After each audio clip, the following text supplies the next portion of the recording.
आज का एपिसोड सिर्फ एक शादी का मसला नहीं, पूरे घर की टूटी हुई कहानी दिखाता है।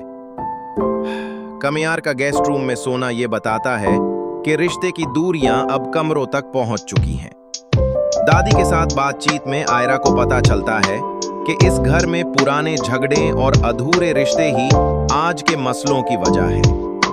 सबसे तकलीफदेह मंजर तब था जब आयरा के वालिद उसे माफ करने से इनकार कर देते हैं।